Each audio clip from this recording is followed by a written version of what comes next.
Queridos alumnos y alumnas, bienvenidos a una nueva clase de... En esta clase daremos una pequeñísima introducción a algunos de los contenidos del curso, haremos unas definiciones básicas que nos van a servir durante el resto del semestre y vamos a conocer uno de mis problemas favoritos relacionados con flujo en redes. Así que sin más preámbulo, comencemos. Bien, entonces capítulo 1, motivación del curso. En primer lugar, nuevamente, bienvenidos. Este curso es el curso de flujo en redes. Como ustedes ya saben, mi nombre es Homero Larraín.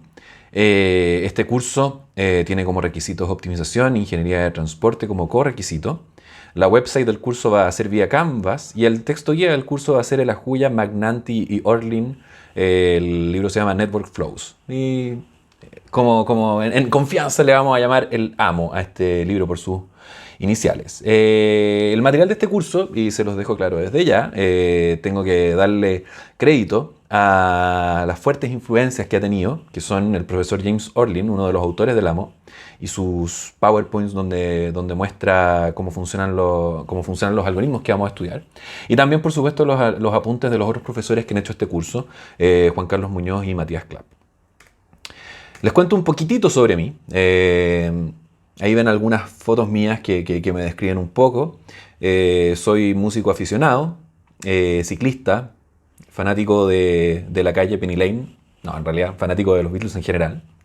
He dictado cursos tales como flujo en redes, ruteo de vehículos, equilibrio y optimización acá mismo en la Católica, y en un paso que tú también por la Universidad Diego Portales hice cursos de gestión de operaciones y sistemas de producción.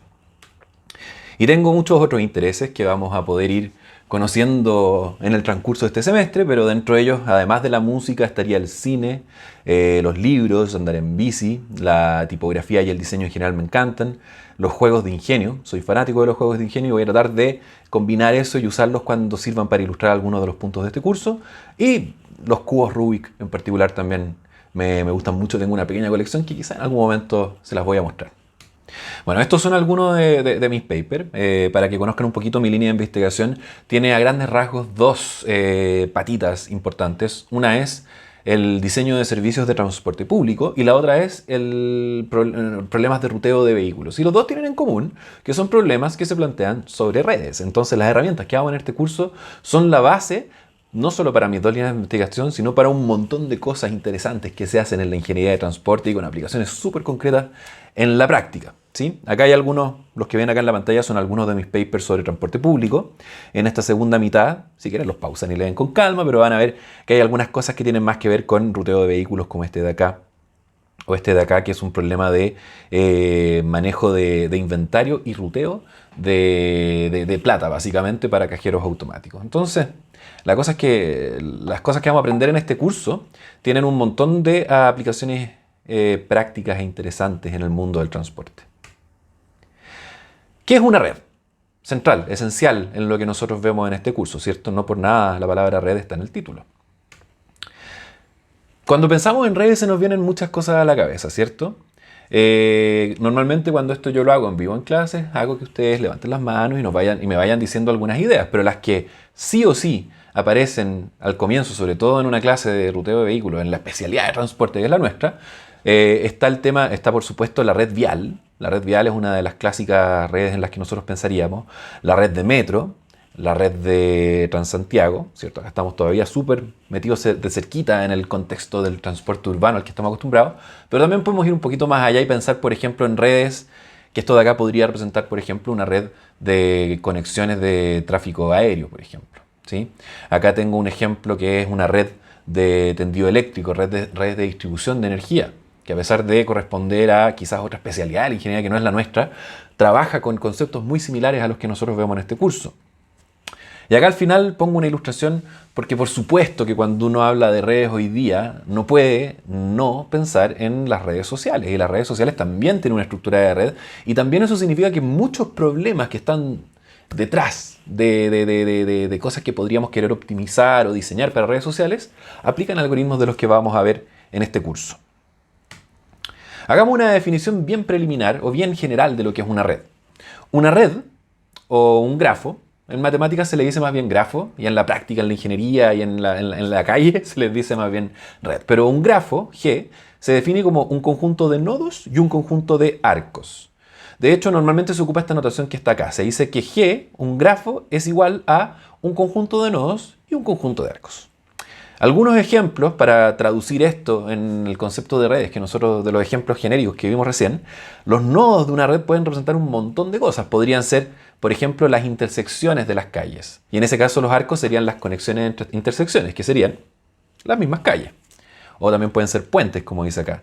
Los nodos pueden representar en una escala más grande localidades, ciertas ciudades, y las conexiones representarían caminos interurbanos que los conectan. Los nodos podrían representar personas en una red social. ¿Y qué serían los arcos en una red social entonces? ¿Cuál es el arco? ¿Qué es lo que conecta a dos personas en una red social? Puede ser distintas cosas, depende de la red, pero puede ser la relación de amistad, si es que existe o no. En el caso de Facebook sería una relación simétrica. Estaríamos hablando de una red no dirigida, y estoy adelantando un concepto, pero creo que ustedes lo van a entender inmediatamente. O si pensamos en otras redes como por ejemplo Instagram, en Instagram las relaciones no son simétricas, son dirigidas, ¿cierto? Una persona sigue a otra, pero eso no implica que sea mutua esa relación, como en Twitter también podría poner de ejemplo en ese caso. Y podemos pensar en muchas más cosas. Los nodos pueden representar a veces cosas mucho más abstractas, como por ejemplo eventos, ¿cierto? Momentos en el tiempo. Y las conexiones son formas que nosotros podríamos llegar o no movernos entre un estado y otro. Hay aplicaciones bastante más abstractas que necesariamente calles e intersecciones, ¿cierto? Los arcos pueden representar cables en un tendido eléctrico, cañerías en una red de cañerías, etc. Y el flujo, que no siempre está presente en los problemas de redes, pero en los de este curso nos vamos a concentrar en los que implican flujo, pueden representar personas, por ejemplo, moviéndose entre arcos de una red vial, sobre vehículos, que también pueden ser representados como vehículos, puede ser movimiento de bienes, en el caso de redes de logística. Información, por supuesto, también puede moverse en redes informáticas. La cosa es que ejemplos, aplicaciones, hay montones. Algunas de estas aplicaciones, que ya les vengo comentando, en el mundo del transporte, por ejemplo, puede ser modelado como red y puede ser optimizado como red el movimiento de productos en una red de transporte. Uno puede querer descubrir cuál es la forma más barata de mover los productos de la forma que nosotros queremos. Podemos estar hablando de programar horarios para flotas aéreas, y acá lo que estamos moviendo es un poquito más abstracto, porque nuevamente nuestra red, en vez de estar puesta en el espacio, está puesta en el tiempo. Y vamos a ver más adelante en el curso varios ejemplos donde nuestra red representa es una red temporal más que una red espacial. Problemas de manufactura, programar producción, hacer flujo de productos a través de cadenas de inventario, también son ejemplos de aplicaciones de problemas de redes y de optimización en redes en particular.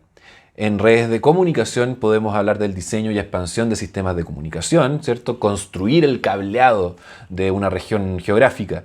O también podemos hablar de construido el cableado, cómo ruteamos esta información a través de estos cables. Y las aplicaciones siguen y siguen y siguen, muchas en muchas ramas de la ingeniería y muchas en todas las disciplinas prácticamente del conocimiento. Hay aplicaciones que van desde lo más concreto, de lo más tangible, como agua fluyendo por canales, hasta cosas muchísimo más abstractas como información o el conocimiento o cosas por el estilo, ¿ya? Entonces, para motivar este curso, vamos ahora a introducir una de las secciones que espero que sean recurrentes, que es el problema bacán. El problema bacán de hoy se conoce como el problema de los puentes de Königsberg. Este señor que está acá, en esta foto, es el señor Leonhard Euler, que sale con cara de que está a punto de resolver el problema de los puentes de Königsberg en esta foto. Porque en esta ciudad de Königsberg, en el centro de la ciudad, está una isla, ¿sí? Y esta islita de acá está conectada con puentes con el resto de la ciudad. Y estos puentes eran un atractivo turístico de la ciudad, eran súper bonitos. Entonces, los pensadores de esta ciudad, que no solamente estaba Euler en esta ciudad, estaba el famoso Kant, filósofo, Goldbach, famoso por su conjetura matemática, y otros más. Bueno, esta cultura, esta bohemia intelectual que vive en esta ciudad, se preguntó en algún momento si es posible hacer un recorrido turístico, una caminata, que te permita cruzar cada uno de los puentes una sola vez y volver al lugar de partida, ¿sí? Entonces, miremos un poquito más claro este contexto, esta foto, para entender de qué se trata el problema, porque acá la verdad es que este dibujo en blanco y negro no oyó mucho. Esta es la islita, dice un poco más, pero pintémosla para que quede más claro, ¿cierto? Esa cosa blanca es el río, y si se fijan, ahí, pintados en amarillo, hay 7 puentes. Entonces ahora empieza a quedar un poquito más clara la pregunta. La pregunta ¿es posible hacer un recorrido que pase por los 7 puentes sin repetirse un puente y que te deje donde comenzaste? Los invito en este momento, si quieren, a pausar el video y tratar de responder esta pregunta, porque por mucho que la haya tenido que responder Euler, es una pregunta que fue respondida en año 1700 y tanto, va a aparecer en pantalla, pero que con las herramientas que ustedes cuentan hoy día, la verdad es que deberían ser capaces de por lo menos acercarse a una respuesta. Pero de todas formas, antes de responder este problema, introduzcamos algunos conceptos fundamentales para poder trabajar con grafos. Primero, un grafo dirigido, como recién les anticipaba, es un grafo donde sus arcos tienen dirección. En otras palabras, sus arcos son flechas, se pueden recorrer solamente en un sentido en particular. Por ejemplo, en este grafo de acá, el conjunto n serían los nodos del 1 hasta el 7, y los arcos serían los que se indican en este conjunto de acá, ¿cierto? El arco 1, 2, el arco 1, 3 y así. Eso es un grafo dirigido. Naturalmente también podemos hablar de grafos no dirigidos, grafos donde la dirección pasa a ser irrelevante. Y en ese caso, la definición, los arcos se definen de una manera muy parecida, solamente que uno tiene que saber que los arcos son bidireccionales y que no son flechas, sino que son simplemente bordes. De hecho, les comento que si ustedes ven en general la notación en inglés, se reserva la letra A para los grafos dirigidos porque arco, es una A, y para el grafo no dirigido se ocupa la E de edge, como de borde, pero que en castellano en verdad la traducción literal geométrica por lo menos de borde es arista y volvemos a la A, entonces vamos a ocupar la A, no importa en verdad. La verdad es que esas sutilezas no me preocupan demasiado y no deberían preocuparles demasiado a usted tampoco. Ruta. ¿Qué es una ruta? Una ruta, en palabras sencillas, es una secuencia de arcos que conecta dos nodos distintos.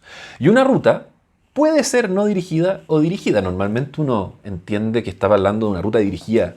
Normalmente si uno ocupa esta palabra cotidianamente. Pero esto de acá también es una ruta no dirigida. Y vamos a ver más adelante en este curso de que las rutas no dirigidas también pueden tener aplicaciones interesantes en algunos problemas. Un ciclo o un circuito es una ruta que termina donde comienza. ¿Sí? Es una ruta cerrada, es un circuito, como su nombre lo indica. También podemos hablar de caminata. Una caminata es una ruta donde uno dice explícitamente que además está permitido repetirse nodos en el camino. ¿Sí? Por ejemplo, esto es una caminata no dirigida que hace 1, 2, 5, 7, 4, 5 sin respetar las direcciones y repitiendo el nodo 5. Y esto de acá sería una caminata dirigida que hace 1, 2, 4, 5, 2, 3 repitiendo el nodo 2. ¿Sí? Al momento de definir ruta yo no les dije, o estaba puesto en el PowerPoint, pero no lo dije con palabras, que además una ruta por definición no repite nodos. ¿Sí? En cambio una caminata es una generalización que es una ruta que sí permite repetir nodos. Último concepto que introduzco antes de volver al problema bacán de la semana. El grado de un nodo se define, antes de pensar en entrada y salida, el grado de un nodo se define como la cantidad de arcos que tocan a ese nodo. Así de simple. Entonces, uno puede decir que el grado de entrada es la cantidad de arcos que entran al nodo y que el grado de salida es la cantidad de arcos que salen del nodo. El grado total, sin especificar, es la suma de estos dos números. Por ejemplo, en este grafo que está acá, el grado de entrada del nodo 5, si miramos el nodo 5, ¿cuántos arcos entran a él? 1 nomás, por lo tanto 1. El grado de salida del nodo 5, el mismo que estamos mirando, es 3, porque tiene 3 arcos saliendo de él.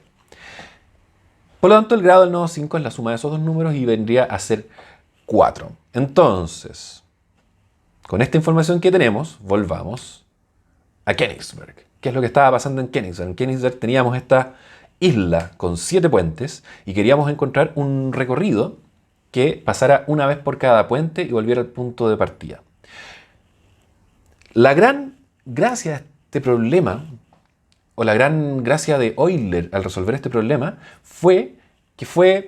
hay acuerdo en que fue la primera persona en introducir y ocupar el concepto de grafo. A él se le ocurrió que este problema uno lo podía modelar matemáticamente ocupando esta nueva herramienta compuesta por nodos y arcos. Entonces, ¿cómo se transforma esto en un grafo que sea útil para resolver el problema?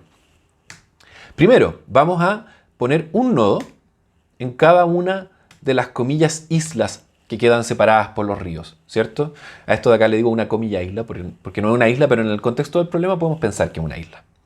Entonces ponemos un nodo en cada una de ellas. Y ahora, es un poco obvio dónde van a estar los arcos, ¿no? Debería ser una cosa medio de sentido común, po. Los arcos naturalmente van a estar representando cada una de las conexiones, van a estar representando a cada uno de los puentes. Entonces, tiramos un arco por ahí, tiramos un arco por ahí, tiramos un arco por allá, otro arco por allá, otro arco por allá, otro por allá y otro por allá. Tenemos nuestros 7 arcos que representan a cada uno de los puentes, porque cada uno de los puentes directamente conectaba a 2 de las islas que ya estaban representados por nuestros nodos, ¿sí? Noten que este es un tipo particular de grafo que a veces lo vamos a usar en el curso y a veces no va a tener mucho sentido, que permite la existencia de arcos paralelos conectando los mismos pares de nodos. En este caso tiene sentido y de hecho tenemos que modelarlo de esa manera para que este problema tenga sentido. Una cosa bonita de los grafos es que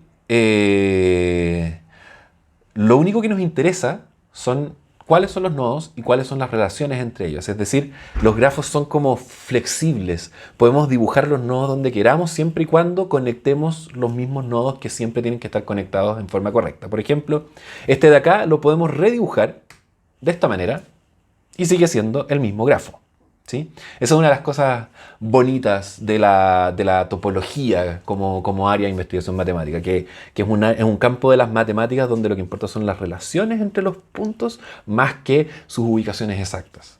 Entonces, la pregunta la podemos traducir, ocupando ya la jerga del curso, en: ¿podemos encontrar una caminata cerrada que recorra todos los arcos del grafo sin repetirlos? Y decimos caminata porque acá, obviamente, esto no va a tener solución si es que no permitimos repetir los nodos, ¿cierto? Lo que no queremos repetir son los puentes, los arcos. Así que los nodos pueden ser repetidos. Bien. Este es el famoso problema. Y ahora, sí, los voy a invitar a pausar el video. Y lo que vamos a hacer es lo siguiente.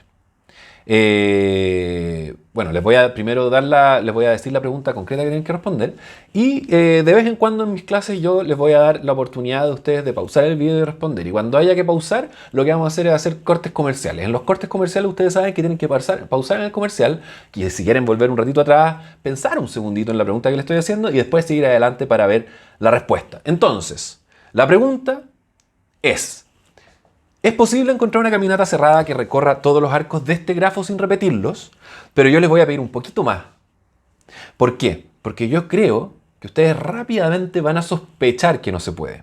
Entonces la verdadera pregunta es: ¿cómo pueden confirmar si este grafo o cualquier otro grafo permite resolver este problema o no? Entonces, dicha esta instrucción, vamos a comerciales. La forma más fácil de aprender es en historietas, porque sus hijos y usted lo necesitaban. Una gran enciclopedia y a solo 150 pesos. Espero que les haya ido bien con este problema. Vamos a entonces darles ahora la respuesta. Y la respuesta se conoce como el teorema de Euler.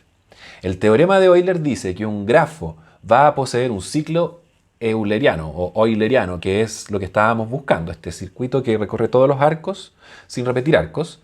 Existe si y solo si, chan, el grado de cada uno de sus nodos es par. Y además, 2, esto de acá no lo hemos definido, pero tiene mucho sentido, el grafo es conexo. ¿Por qué? Porque si el grafo son 2 mitades separadas, obviamente no vamos a poder hacer una caminata que conecte que ocupe todos los arcos, ¿cierto? Apliquemos el teorema primero en este grafo en particular. Miremos entonces el grado de cada uno de sus nodos. Nos damos cuenta rápidamente que no solamente no son todos pares, sino que son todos impares. Este grafo claramente no posee un ciclo euleriano. Por lo tanto, la pregunta que se plantearon en su momento los pensadores en Königsberg, la respuesta era no. Pero la gracia de la respuesta no era solamente probar que ese caso en particular era no, sino tratar de construir lo que logró Euler fue tratar de construir una teoría que te permitía discernir en cualquier tipo de grafo si es que este recorrido existía o no.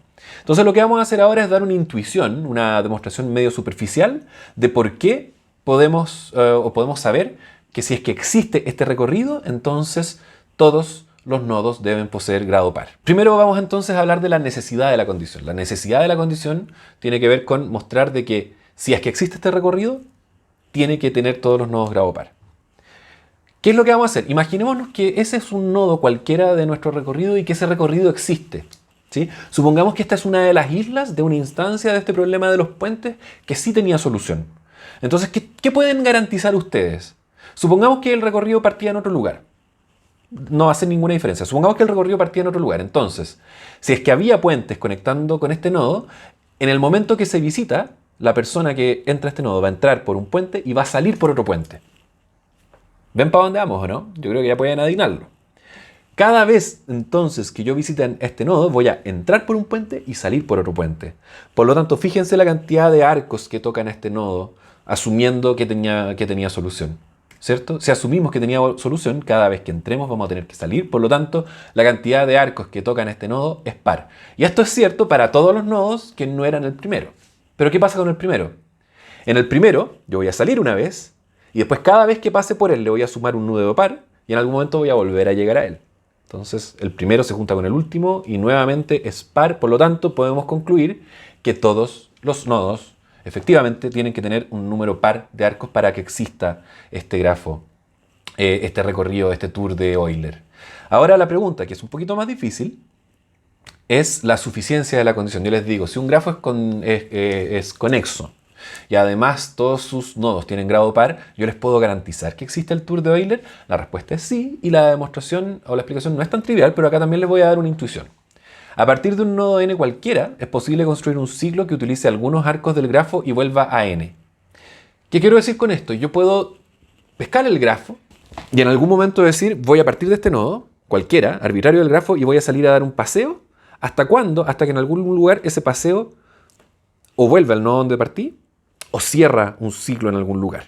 ¿Sí? Entonces pesco ese ciclo, lo saco del grafo y repito este proceso. Y eso me va a dejar con varios ciclos que se van a tocar en algunos lugares. Entonces yo puedo recorrer un ciclo y cuando me cruzo con otro, puedo hacer el otro. Se los voy a mostrar con un ejemplo. Supongamos que queremos resolver el tour de Euler para este dibujo de acá. El primer chequeo es revisar que todos los vértices tengan grado par. Y pueden verificar que efectivamente sí, hay tres tipos de vértices acá. Las esquinas que tienen solo 2, los que están en el borde externo que tienen 4 y los que están adentro que tienen 6. Así que son todos pares. Entonces vamos a hacer esta idea que yo les di recién. Vamos a partir de un nodo cualquiera, por ejemplo ese de ahí, y vamos a hacer un paseo al azar. Entonces supongamos que salimos a pasear al azar y podríamos haber parado cuando se cerró el primer ciclo, pero en este ejemplo de acá vamos a suponer que hicimos un paseo completo y nosotros sabemos que esos arcos yo los puedo revisar en un tour, pero eso no me resuelve el problema completo. Entonces, ¿qué hago ahora? Hacemos otro ciclo, otro circuito que parte de otro nodo que no esté completamente agotado como este de acá, que ya lo agotamos. Partimos de este, por ejemplo, y hacemos otro circuito.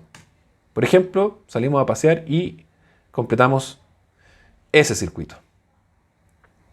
Nos quedan nodos sin visitar, pero esos nodos sin visitar también los podemos juntar en un circuito. Entonces, esto de acá no resuelve directamente el problema que queríamos, pero nosotros podemos combinar los tres para encontrar una solución. ¿Cómo? Partimos, ahora repitiendo, vamos a partir el recorrido negro. Pero paramos ahí. ¿Por qué paramos ahí? Porque ahí empezaba el circuito rojo. Entonces, cuando llegamos ahí, antes de seguir con el recorrido negro, hacemos el circuito rojo, en el mismo orden que ya lo habíamos definido antes. Cuando llegamos a ese punto, llegamos a un punto donde empezaba el recorrido azul. Entonces decimos, ya que estamos acá, vamos a aprovechar de hacer el recorrido celeste en realidad. Terminado el recorrido celeste, volvemos al rojo, terminamos el rojo y después seguimos el negro en el mismo orden que estaba antes. ¿Sí? Entonces, si logramos construir varios circuitos que cubran el grafo completo, después conectarlos en la solución del problema, no es difícil. Este problema que vimos recién, el del tour de Euler, seguramente a ustedes también le puede ya recordar este problema que está dibujado acá. Yo creo que muchos de ustedes lo van a reconocer con el dibujo, pero si no, no se preocupan, es un problema clásico que uno jugaba de repente en el colegio con lápiz y papel y que te decían, trata de dibujar esta casita sin levantar el lápiz. ¿Sí? Quienes no conozcan el problema, dense un segundito para tratar de resolverlo. Este problema de acá es muy parecido al del tour de Euler, pero tiene una sola diferencia, que es que cuando te piden a ti dibuja algo sin levantar el lápiz, no te exigen que tu dibujo termine en el punto donde comenzó. Entonces esto de acá ya no es un tour de Euler, es una caminata de Euler, es un recorrido abierto. ¿Sí? Y nuevamente, el grado de los nodos va a ser la clave para saber si es que existe una solución. Miremos el grado de los nodos. Tenemos nodos de grado par y nodos de grado impar. Volvamos a pensar en la especie de demostración que les di recién donde hablábamos de los grados de los nodos. Decíamos que existen estos nodos de paso que son obligados a tener grado par. Sí o sí, eso no cambia. La excepción estaba en el punto de partida y en el punto de final, como en el caso que vimos recién de los puentes de Königsberg. El ciclo era un circuito cerrado, el cabo suelto del principio se terminaba juntando con el del final y volvía a tener grado par. Pero ¿qué pasa si estos dos cabos los dejamos separados? Eso va a significar que va a haber dos lugares en el grafo donde hay cabos sueltos que generan nodos impares. Entonces volvamos a mirar el dibujo en el que estamos trabajando ahora. Ustedes pueden ver claramente que este grafo de acá tiene 3 nodos pares y 2 nodos impares. Por lo tanto, según lo que dijimos recién, para resolver esta caminata basta con comenzar en un nodo impar y saber que la caminata tiene que terminar en un nodo impar. En este caso en particular, sabiendo eso, es trivial darse cuenta que podemos partir, por ejemplo, abajo a la izquierda y partir a hacer un recorrido como el que estoy dibujando ahí y resolver este problema. ¿Sí? Y esto de acá obviamente se puede aplicar en cualquier dibujo que yo les quiera dar. ¿Sí? Esto es un principio súper sencillo, pero ustedes van a ver de que hay montones de juegos que se basan en esta idea, de puzzles que se basan en esta idea. Hay aplicaciones completas de iPhone o de Android que se basan en este principio, que te dibujan un grafo y tú tienes que ser capaz de reconstruirlo sin levantar el lápiz. Pero una vez que tú sabes el tema de los nodos, de los grados pares y grados impares, la verdad es que se vuelve en un momento ya demasiado fácil. Conversemos rápidamente sobre 3 de los problemas elementales de flujo en redes que aparecen en todos lados y que afortunadamente son de los problemas fáciles de resolver. ¿Sí? Y estos problemas son 3 de los problemas centrales de los que vamos a estudiar en este curso. El primero es el muy conocido problema de la ruta mínima, que supongo que ustedes ya vieron en Ingeniería de Transporte, en IST. Pero de todas formas, la pregunta es, si yo les doy un grafo como este, con sus nodos, con sus arcos, en este caso dirigidos, pueden ser no dirigidos también, y les digo que cada arco tiene un costo, y además les digo, existe un origen y un destino, un S y un T. Les pregunto, ¿de qué forma puedo ir desde S a T tal que el costo de la ruta sea mínimo? ¿Sí? Entonces estamos buscando de todas las rutas que conectan S con T, ¿cuál es la de menor costo? En este caso, por ejemplo, la solución es esa ruta que está ahí con un costo de 6. Si ustedes toman cualquier otra ruta entre S y T, el costo va a ser más alto que 6. Como ustedes ya saben, el algoritmo de Dijkstra nos permite resolver este problema en forma eficiente y vamos a dedicarle una sección, una unidad a este curso, no solo a Dijkstra, sino que a otras variantes de este problema. Porque, por ejemplo, ustedes podrán recordar que si es que la red tenía costos negativos, Dijkstra... Así que tenemos que extender nuestros algoritmos y nuestras técnicas para instancias un poquito más difíciles también. Flujo máximo. Este es un problema que debería ser nuevo para la mayoría de ustedes. Supongamos ahora que lo que tenemos es una red como esta, pero que los numeritos que yo le estoy entregando sobre cada arco no son costos, sino que son capacidades. U viene de upper bound, cota máxima, ¿cierto? El flujo sobre esos arcos van a ser capacidades máximas. Y además también en este problema vamos a definir una fuente y un sumidero, un origen y un destino. Vamos a ir desde S hasta T.